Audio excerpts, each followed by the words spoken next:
Hello, Merry Christmas. Mayroon nga pala tayong special promo sale sa dulo nito. Sa kamay ng mga taga-Gloria ang bola. At makikita nga ang kalmadong pagtatawid ni Magsaysay rito. Nang makaharap nga niya si Mendez ay napaatras yan ng marahan. Hindi sigurado si Charles, pero pakiramdam niya ay maaagaw nito sa kanya ang bola. At nang makita na nga niya ang pagkilos ni Galvez, ay doon na nga siya naghanda. Kumawala nga ang mabilis na dribbling ni Magsaysay at pagkatapos noon ay bumigla siya ng biglaang pagtakbo palayo kay Mendez at palapit naman sa paparating na si Galvez na seryosong nakatingin kay Mendez ng oras na iyon. Ang katapatan naman itong sitwasyon ay napahanda sa posibleng switching. Kung gagamit daw ng screen ang kanyang kalaban kay Mendez ay kailangan niyang habulin si Magsaysay. Mas lalo ngang bumilis si Charles at si Mendez naman ay nabigla nang lumitaw si Galvez sa harapan ng kanyang katapat. Hindi na nga niya mapipigilan pa ang paghabol at kung magbibigay raw ito ng screen ay sigurado siyang babangga siya sa isang kakampi ni Magsaysay na malakas ang kutob niyang may pinaplano na naman daw na hindi maganda. Ginamit nga ni Magsaysay ang katawan ni Galvez para iwanan si Mendez. Si Ricky naman ay bumangga na nga kay Galvez at laking gulat niya nang may matigas na kung ano ang tumama sa kanyang dibdib. Hindi siya maaaring magkamali. Siko raw iyon ni Galvez at hindi na iyon basta pasimpleng sagi. Napahinto si Ricky at wala siyang choice kundi ang indahin ng impact ng maduming play na iyon.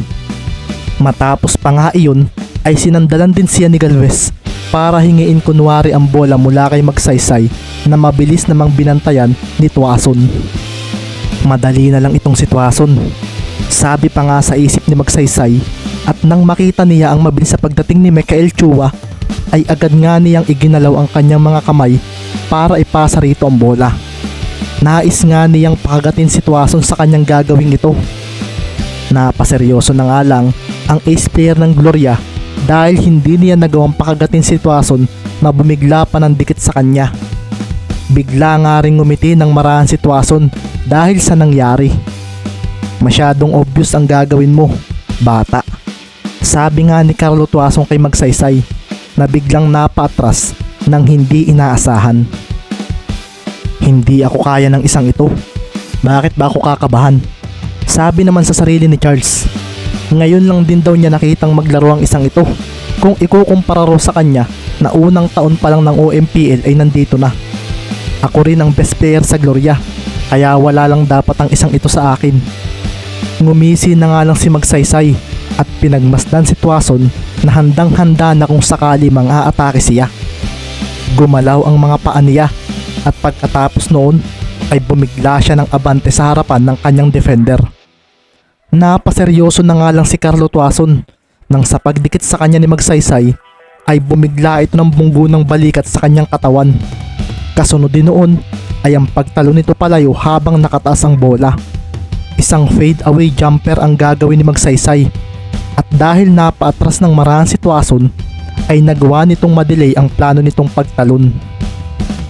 Sorry Manong, pero hindi mo ako kaya. Sabi nga ni Magsaysay na sa paglapag ay nginitian pa si Tuason na napatingin na lang sa bola. Pumasok ang dos na iyon ni Charles at ito nga ang naging dahilan upang ang mga nasa bench nila ay mapatayo sa tuwa. Sumigaw pa nga ang mga iyon ng defense, defense, defense. Nang marinig tuloy ito ng crowd ng Mansalay na malapit doon, ay agad din silang nag-cheer para sa kanilang home team. Nakapuntos nga ang Gloria sa pagsisimula ng second half. Sa pagpunta naman ng bola sa kamay ni Mendez, ay isang double team defense kaagad ang sumalubong sa kanya mula kina Magsaysay at Galvez. Sinasabi ko na nga ba? Sabi nga ni Mendez sa sarili. Medyo nag-alangan nga rin siyang gumalaw dahil bumigla si Galvez ng galaw pa dikit sa kanya. Si Magsaysay naman ay mabilis na gumagalaw ang mga kamay para harangan ng kanyang vision. Nang makita nga ito ni na Dwayne at Tuason ay kaagad silang napatakbo papunta kay Mendez. Nabigla nga rin si Mendez nang muling gumalaw ang mga paa ni Galvez at dumiretso ito papunta sa kanyang tapat. Parang kailangan tuloy niyang umatras pero hindi raw siya dapat magpadaig. Tumalon nga siya para ibato ang bola kaso Natumba bigla si Galvez at kasabay nito ay ang pagsilbato ng referee. Natawagan ng offensive foul si Mendez na ikinagulat ng mga taga-Mansalay. Si Coach Andrea tuloy ay napakuyom nang marinig ang tawag na iyon ng referee. "Ref, anong offensive foul ang sinasabi mo?" Bulalas kaagad ni Andrea na nakalapit kaagad sa tapat ni Mendez. Kasalukuyan pa rin namang siyang nasa labas ng court ng oras na iyon. Ang nakahiga namang si Galvez ay pasimpleng gumalaw ang ulo at napatingin sa magandang coach ng kalaban. Napadila siya sa labi at pinasadahan ng tingin ang nagrereklamong si Andrea. Sira ulo ito ah. Bulalas naman sa isip ni Ricky at napakuyom siya ng kamao. Nang makita naman ang paggalaw na ito ni Magsaysay ay may ngiti sa isip itong ginawa. Mukhang maganda raw na pagkakataon ng ugali ni Galvez pagdating sa mga babae. Gumalaw nga ang mga paa ni Ricky at balak nga niyang sipain ng marahan si Galvez dahil kitang-kita niya sa mukha nito ang pagnanasa sa kanyang girlfriend. Nang mga oras namang iyon ay nakahanda na si Ruel sa mangyayari sa kanya, kaya upang makasiguro, "Hi, Miss Beautiful. Ngayon ko lang napansin na ang sexy mo pala." Bulalas ni Galvez at si Andrea naman ay napahinto sa pagko-complain sa referee nang marinig iyon. Doon na nga rin lalong napaseryoso si Ricky. Hindi na nga siya natuwa sa ginagawa ni Galvez na hindi pa rin tumatayo. "Gago ka, Galvez," sabi nga ni Ricky, at nang makita naman ni Andrea ang itsura ni Ricky ay dito na nga niya napagtanto na posibleng, "Ricky, stop!" Malakas ngang sabi ng dalaga, ngunit tila huli na siya dahil nasa tabi na ni Galvez si Ricky na tila hindi natuwa sa pinagsasabi nito sa kanya. "Sorry Mendez, pero mukhang magsasama na kayo ni Valdez sa panonood sa bench. Makikita ngayon ninyo ang comeback win na gagawin namin." Sabi pa nga sa sarili ni Magsaysay na halatang walang pakialam kung may mangyaring gulo sa larong ito. Alam naman kasi niyang para rin ito sa kanilang ikakapanalo.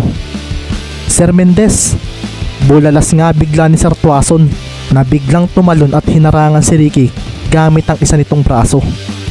Makikita nga sa mga mata ni Carlo ang kaseryosohan at hinila niya si Mendez palayo mula kay Galvez na nagulat din sa nangyari. "Kalma ka lang Ricky." Mahinang winika nga ni Sir Tuason at si Andrea ay nakaramdam ng kaba at inis kay Galvez dahil mukhang nakikita na niya ang pinaplano nito. Huminga na nga lang siya ng malalim at hindi na lang tiningnan si Galvez. Hinayaan na lang din niya ang referee sa desisyon nito, lalo pat alam naman niyang wala siyang magagawa rito. "Ricky, mag-ingat ka, huwag mong patulan si Galvez," wika nga ni Andrea at si Ricky ay napakuyom na lang ng kamao habang hawak ni Sir Tuason. Nagsilapitan na nga rin ang mga kasamahan nila sa loob ng court dahil doon. "Relax ka lang Ricky, mukha ang ginawa nila kay Gerald ay plano rin nilang gawin sa iyo," mahinang wika ni Sir Tuason habang hawak pa rin si Ricky. "Sira ulo sir ang Galvez na iyon, kita naman ninyo siguro," wika nga ni Ricky na napatingin din kay Andrea. At nang makita niyang parang may pag-aalala ito ay bahagya siyang natauhan dahil doon. "I'm okay Ricky, focus ka lang sa game. They are planning to take you out from the game," wika nga ni Andrea at si Ricky ay seryoso na lang na napatingin sa team ng Gloria na ngayon ay magkasamang pinaliligiran si Galvez. Nagtatawanan nga ang mga ito at tila wala lang sa mga ito ang nangyari. Medyo nakaramdam pa nga siya ng inis nang makita si Galvez na binigyan pa siya ng hindi magandang ngiti. "Basketball ang gamitin mo kung gusto mong makabawi sa kanya. Nga pala, ibigay mo sa akin si Galvez," wika pa nga ni Sir Tuason at bigla namang napaseryoso si Ricky at Andrea nang marinig iyon. "Huwag kayong mag-alala sa akin. Ang importante ngayon ay hindi mawala sa focus ang laro mo," sabi pa nga nito na nakangiting tinapik sa balikat si Ricky. "Hindi ko gusto ang ginagawa nila, kaya talunin natin sila sa mas nakakahiyang paraan." Nang marinig nga ni na Andrea ang sinabing iyon ni Sir Tuason ay napalunok ang dalawa dahil parang nakakatakot daw ang dating nito ngayon. Ricky, kayang-kaya mo na siguro si Magsaysay. I-switch mo ako palagi kay Galvez at ako na ang tatapat sa mokong na iyon. May ngiti pang ang winika ni Sir Tuason at ito naman ang nagtanggal ng kung anong takot sa dalawa nang hindi inaasahan. Naglakad na nga si Tuason habang marahang hinahaplos ang kanyang mga kamay. Bigla niyang inalala ang kanyang nakaraan, ang mga panahong wala siyang pakialam sa pisikalan na laro. Hindi nga niya maalala ang pakiramdam na iyon. Tama nga rin naman daw ang ginagawa ng Gloria sa mga magagaling niyang kasamahan, pero hindi raw siya papayag na magtagumpay ang mga ito. Oh, Manong, ang sama yata ng tingin mo sa akin. Tanong nga ni Galvez nang lapitan siya ni Tuason. Hindi naman nagsalta ang player ng Mansalay. Bagkus ay hinintay lang niya na mapunta sa isang ito ang bola. Inaasahan na niya ito dahil alam niyang may kaba si Magsaysay na baka maagawan ito ni Mendez. Ipinasa nga ni Charles ang bola dahil parang hindi siya pakawala ni Mendez kahit kakapasa lang sa kanya ng inbounder. Pagkasambot naman dito ni Galvez ay agad siyang ngumisi at bumigla ng sidestep kay Tuason.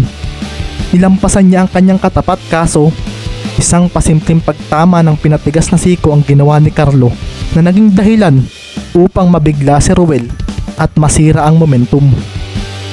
Gagong isang ito sabi sa sarili ni Galvez na biglang napahinto. Pero ang paghinturing iyon ang nagpabigla sa kanya nang ang bolang kanyang pinapatalbog ay nawala. Napalingon siya sa kanyang kabilang tabi at naroon na nga si Mendez na nagawa ng paluwi ng bola. Paanong? Sabi nga ni Galvez na agad na kumilos para habulin ang bola. Pero bigla na lang may gumitgit sa kanya kung kaya't naiwanan siya ni Mendez. Sitwasyon ito at parang sinasadya nga nito ang nangyayari. Gulangan ba ang gusto mo mangyari, Galvez? Pwes, pagbibigyan ka ng manong na sinasabi mo. Wika nga ni Tuason habang nakangiti at nang makuha ni Ricky ang bola ay pasimple pa niyang tinulak si Galvez sa likod. Pagkatapos noon ay bilisan siyang tumakbo papunta sa kanilang side. Si Alcoba naman nang makitang nakuha ng kanyang coach Mendez ang bola ay kumaripas din ang takbo na kaagad na sinabayan ni Mikael Chua. Si Magsaysay naman ay agad na tumakbo kay Mendez. Masyado raw itong mabilis, pero ngayong may hawak itong bola ay natitiyak niyang wala raw itong kawala sa kanya. Tumayo nga siya sa harapan nito, kaso hindi naman nagdalawang isip si Ricky na umatake. Samantala, ang dapat na pag-double team na gagawin naman ni Galvez ay nakalimutan ito dahil sa ginawa ni Tuason. Napatakbo tuloy ito para habulin ang player na iyon, at kasabay nito ay ang biglang pagkawala ng balanse ni Magsaysay nang sa paglayo ni Mendez ay bumigla ito ng sugod papunta sa kaliwa. Ginamit nga ni Ricky ang kanyang bilis at walang kamalay-malay ang ace player ng Gloria sa nangyari.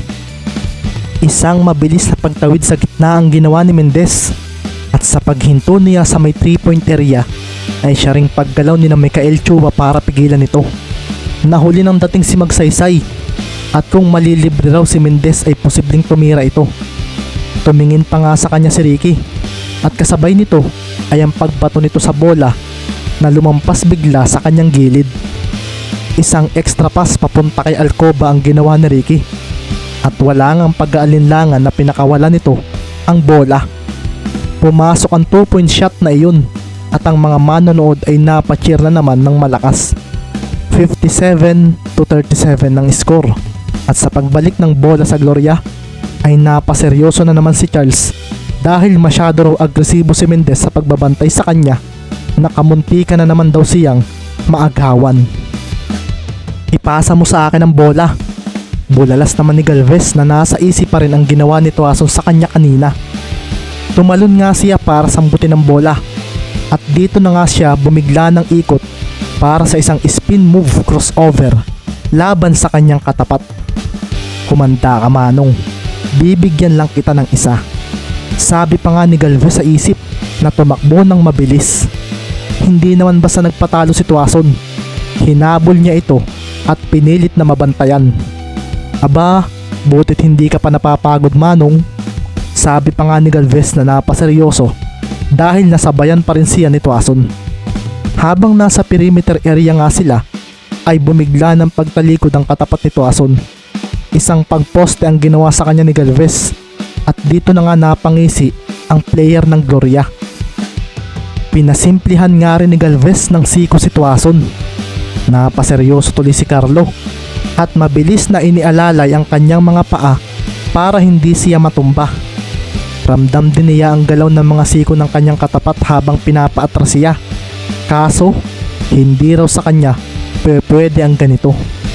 Si Galvez nga ay muling binigyan ng pasimpleng siko si Tuason at pagkatapos noon ay bumigla siya ng spin move papunta sa kabilang side. Ginamit pa nga niya ang kanyang kabilang braso para ipanghawi. Ngunit nang makalampas siya ay nabigla na lang siya nang parang naipit ang kanyang sapatos. Si Carlo naman ay napangisi dahil hindi makikita ng referee ang kanyang gagawin. Pasimple nga niyang inapakan ang dulo ng sapatos ni Galvez at nang mapatingin na muli sa kanila ang referee ay agad siyang bumitaw. Ang pangyayaring iyon naman ang naging dahilan upang si Galvez ay madapa sa sahig. Kasabay rin ito ay ang paggulong ng bola palabas ng court na naging dahilan upang ang mga taga-Mansalay ay magwala. Gago ang Tuason na ito ah. Sabi na nga lang ni Galvez na bilisang bumangon para harapin si Tuason. Hinarap niya ito at binangga ng dibdib para takutin at sindakin. Pero nang sumabay sa kanya si Tuason ay doon na nga napasilbato ang referee at kasabay noon ay ang pagngisi nito sa kanya habang siya ay pinagmamasdang napapaatras.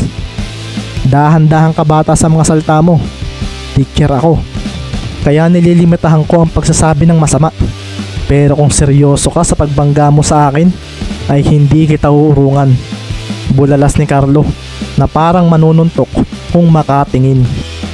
Napatawa naman mula sa audience area si Sir Francisco nang makita ang pangyayaring iyon kay Carlo Tuason. Bigla kasi niyang naalala noong naglalaro pa ito dati. Parang ang nangyayari kay Mendez ay nangyayari rin kay Carlo noon. Ang kaibahan nga lang ay mas siraulo raw itong si Tuason kung ikukumpara kay Mendez. Parang natakot kaya ata Galvez? Tanong pa nga ni Carlo na mabilis na hinawakan ng kanyang mga kasamahan. Nang mga oras namang iyon ay napakuyom na lang ng kamao si Galvez na agad na hinawakan ni na Magsaysay. Pagtawa naman ang ginawa ni Carlo Tuason at mas lalong nainis si Galvez na kamuntikan pang kumawala sa pagkakahawak ng kanyang mga kasamahan. Tama na Ruel. Bulalas nga ni Magsaysay na hindi na rin natutuwa sa nangyayari. Nakakaramdam na nga rin siya ng inis kay Mendez dahil wala raw siyang magawa laban dito. Dahil nga sa ginawang iyon ni Tuason kay Galvez at ni Mendez kay Magsaysay ay nawala sa focus ang laro ng mga ito. Ito na nga rin na naging mitsa para magsimula na namang makita ng mga manonood kung sino ang totoong team na may malulupit na shooters. Natapos ang third quarter na may lamang na 30 ang Mansalay. Si Galvez din ay na-foul trouble dahil sa mga ginawang kagulangan sa kanya ni Tuason na tuwang-tuwa sa naging resulta ng ginawa niya. Pagdating naman sa last quarter ay doon na nga lalong naglaho ang ipinakitang angas ng mga taga-Gloria dahil matitikman nila ang isa sa pinakamasakit na pagkatalo nila ngayong taon. Na-foul out si Galvez at kahit nasa bench na ito ay kitang-kita sa mukha nito ang bugnot. Kasabay ng pagkawala niya ay siya ring pag-upo ni Tuason na kinawayan pa siya mula sa bench ng Mansalay. Hayop na Tuason ito. Bulalas na nga lang ni Galvez at si Coach Nelson naman ay napaseryoso na lang dahil sa pagkakaalala niya ay si Carlo Tuason talaga ay isa rin sa mga nakakabwisit na players noon. Isa ring mapang-asar ito lalo na noong sumikat ito. Ito nga ang naging dahilan para mainis sa kanya ang mga katapat niya. Iyon din ang nagiging simula para masira ang laro ng mga iyon. Bumulagta naman si Magsaysay sa pagod nang palabasin na rin siya ng kanilang coach. Wala rin siyang nagawa kay Mendez na tila hindi pa raw pagod ng oras na iyon. Hanep na Mendes iyon. Parang ginawa na akong walang kwenta buong game.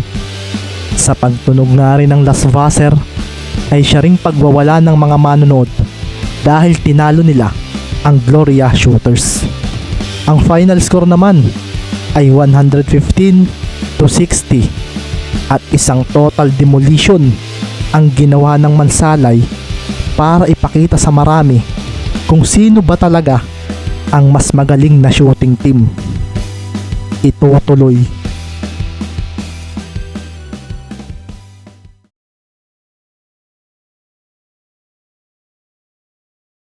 ...36 points, 14 assists, at 5 steals.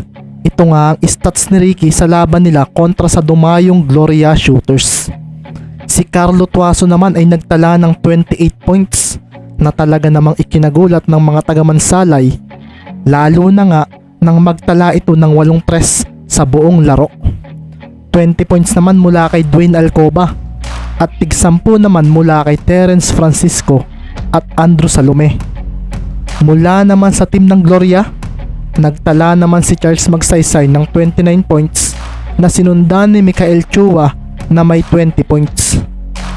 Hindi nga biro ang lamang na ginawa ng Mansalay sa kanilang kalaban na palagi silang tinatalo nitong mga nakaraang liga.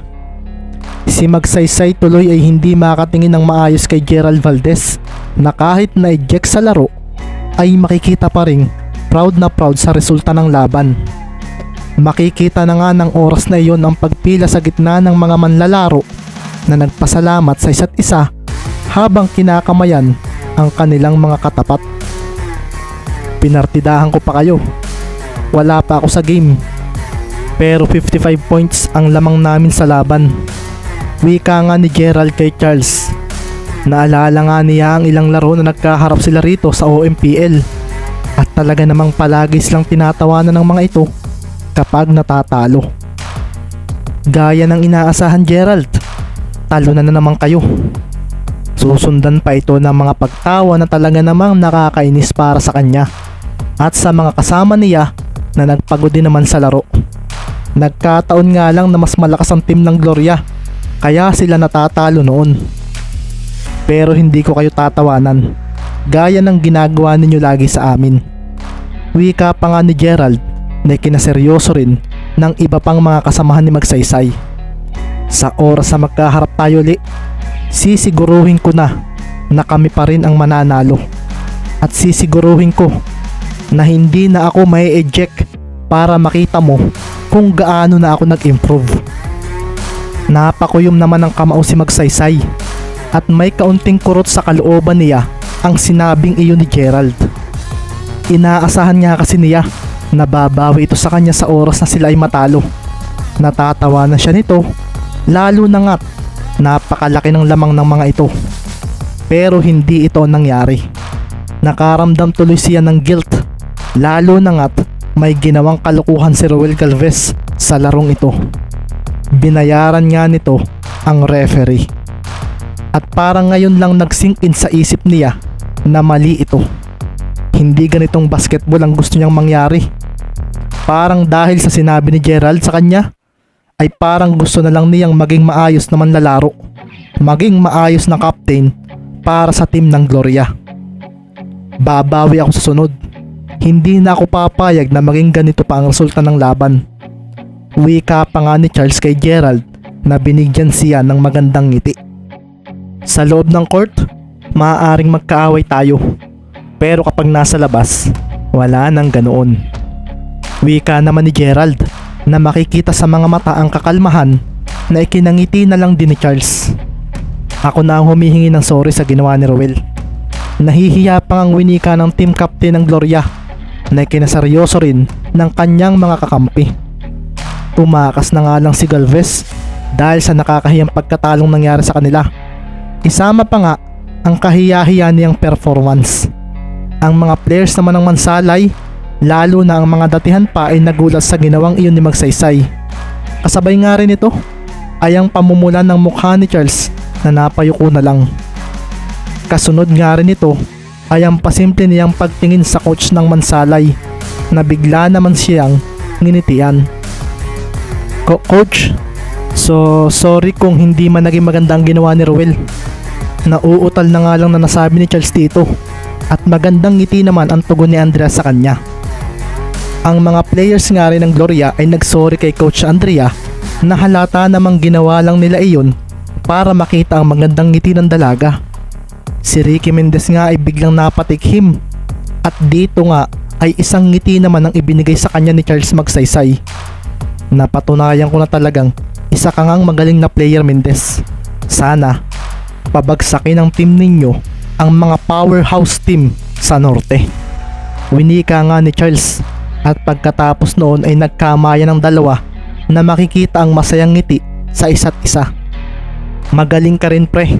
Nagkataon nga lang na magagaling ang mga kasamahan ko, lalo na si Sir Tuason. Sabi nga ni Ricky at si Sir Tuason naman ay nagulat nang marinig iyon. Sir Mendez, baka maniwala sila. Natatawa namang wika ni Carlo at dito nga ay bumigla rin ng salta ang coach ng Gloria na katatapos lang ding magpasalamat kay Coach Andrea. Makikita nga ang pagtingin ng matanda kay Carlo Tuason at para makumpirma ang kanyang nasa isip ay tatanungin niya ito. Carlo Tuason, kumusta na ba si Albert? Buhay pa ba ang matandang iyon? Tanong nga ni Coach Nelson at medyo napaseryoso nga si Terence nang marinig ang pangalan ng kanyang tatay. Si Sir Francisco po ba? Tanong nga ni Carlo na medyo napangiti dahil parang nakakatakot daw kung makatingin ang coach ng Gloria. Tumango si Coach Nelson. Buhay pa po. Sagot niya kaagad ni Carlo na napapatawa sa isip sa tanong ng matanda. Mukhang kakilala raw ni tanda ang coach na ito na hindi na naman daw nakakagulat dahil senior citizen na rin naman daw si Sir Francisco. Magre-retiro na nga rin daw ito sa 1 taon at magpo-focus na lang sa panonood ng basketball kapag kaya pang bumiyahe. Sinasabi ko na nga ba at ikaw iyong sitwasyon na lagi niyang kasama. Nagulat ako na nakakapaglaro ka na uli at mukhang hindi pa rin nawawala ang shooting form na itinuro ng matandang iyon sa iyo ah. Sabi pa nga ni Coach Nelson na napatingin din naman kay Terence. Ikaw naman ang kanyang anak. Mukhang may magmamana rin pala ng shooting form niya. Basketballista pala ang kanyang bunso. Sabi pa nga ng coach ng Gloria na napangiti na lang dahil may mga naaalala siya sa kanyang kabataan na kung saan ay kasama niya si Albert Francisco. Napatingin din siya kay Mendez at mukhang ang matandang iyon din daw siguro ang nagturo rito ng shooting form na ginagawa nito. Hindi kasi ninyo naiitanong. Noong kabataan namin ay palagi kong nakakalaro sa pustahan niyang si Albert at ni minsan ay hindi sa akin nanalo ang isang iyon. Pagmamalaki na nga lang ni Coach Nelson na ikinangiti naman ng pilit ng anak ni Sir Francisco na si Terence. Si Sir Tuaso naman ay parang naalala na rin si Coach Nelson at sa pagkakaalam niya ay ito ang kakilala ni tanda na gusto sana siyang pag-aralin sa Gloria at doon na rin daw siya paglalaroin ng basketball. Naalala nga rin niya na nadayo pa ito noon ng pag-iinom sa paupahang bahay ni Sir Francisco na nauuwi sa pagbabasketball ng dalawa nang nakainom. Hindi ko na siya mapuntahan. Ang alam ko kasi ay magre-retiro na iyon. Mukhang mauuna pa sa aking mamatay ang matandang iyon. Natatawa pang winika ni Coach Nelson na ikinatawa naman ng pilit ng mga nakakakilala kay Sir Francisco. Mula naman sa audience area ay makikita si Sir Francisco na nakakunot ang noo habang nakatingin kay Coach Nelson. Ano kaya ang pinagsasabi ng matandang iyon sa mga players ng Mansalay? Tama, tatanong ko mamaya kay Terence. Sigurado kung ipinagmamalaki na naman niya ang kanyang kagalingan sa basketball noong kabataan niya. Sabi na nga lang sa isip ni Sir Francisco na parang ang sama ng timpla ng oras na iyon. Sir, may problema po ba kayo? Bigla namang tanong ng isang guro na taga-Balugoy ni Chess na nasa edad 40. Nakita kasi nito na napisil ni Sir Francisco ang empty bottle na hawak nito. Ha? Nako, wala.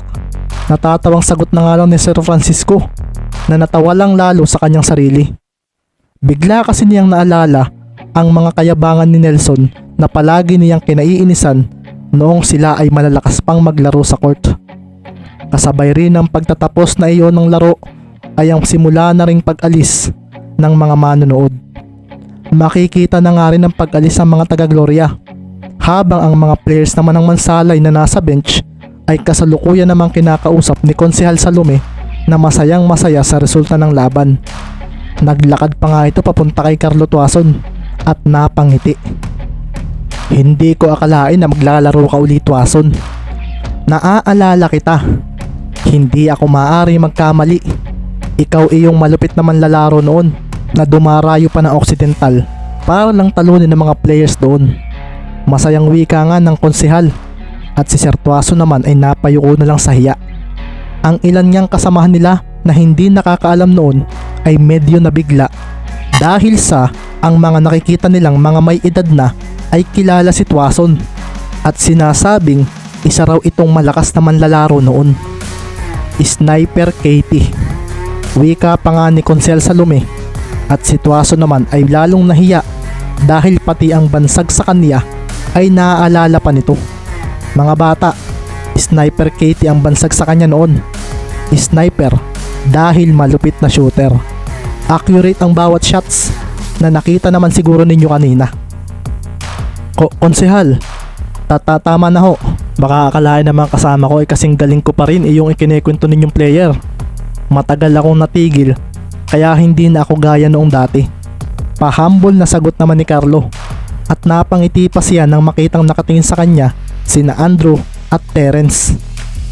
Bakit noong coach ka namin ay hindi mo sa amin iyon sinabi, sir? Tanungan ng dalawa. Si Terence nga, kahit tatay niya si Sir Francisco ay hindi rin naman ganoon karami ang nalalaman sa naging coach nila sa BNHS na si Sir Tuason. Hindi kasi ito sinasabi ng kanyang ama.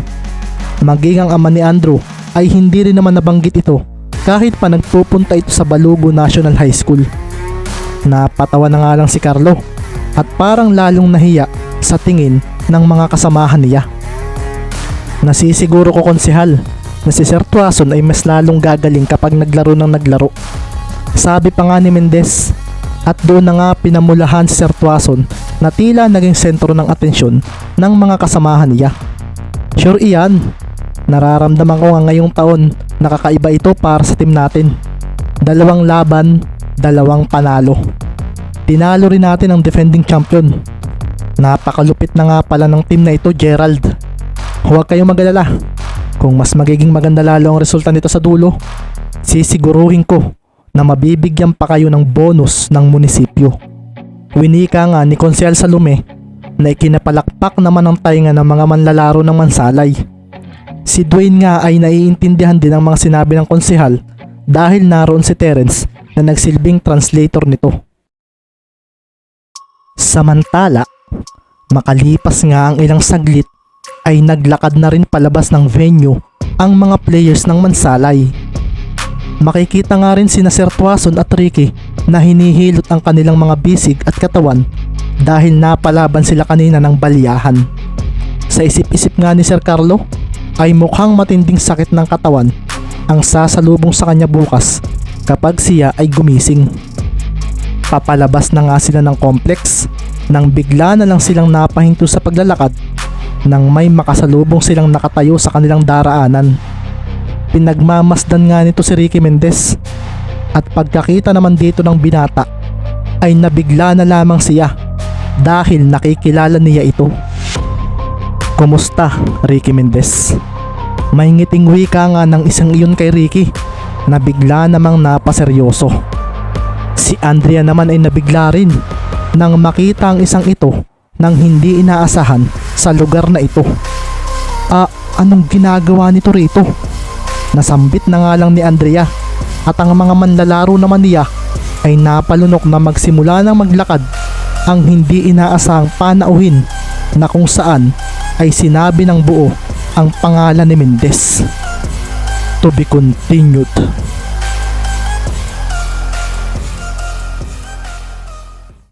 So, Merry Christmas ulit sa ating lahat. Ang ating special promo ng advanced chapters ngayong araw ay sa lahat na mag-a-avail ng 50 pesos today ay ibibigay ko ng libre yung natitirang chapters na 183, 184, 185. Bali ang ibibenta ko sa inyo ay ang chapter 186 to 190. Sa bali 8 chapters yon. At para naman sa mga nag-avail na ng book 4 na wala dito sa latest, sa book 4 lang, book 4 ay sa mga mag-a-avail ng 100 pesos na 10 chapters ay bibigyan ko kayo ng free 5 chapters. Today lang ito, today. So mag-PM na lang po kayo sa ating FB page na Taong Sorbetes or sa Facebook page ko na Rica Fort M. Jeffrey na nasa screen. Kung interesado kayo mag-avail ng ating promo ngayong araw lang po today only. At pwede rin kayong magbigay ng tip sa ating video by clicking thanks button do sa baba. Nandun po yung parang stars ni YouTube. Or sa mga gusto naman mag-avail ng ating membership dito sa YouTube, meron din po tayo na 199 pesos sa loob ng isang buwan. Magkakaroon po kayo ng access sa ating private channel na kung saan ay meron ng 187 chapters at meron siyang 5 chapters per week na update.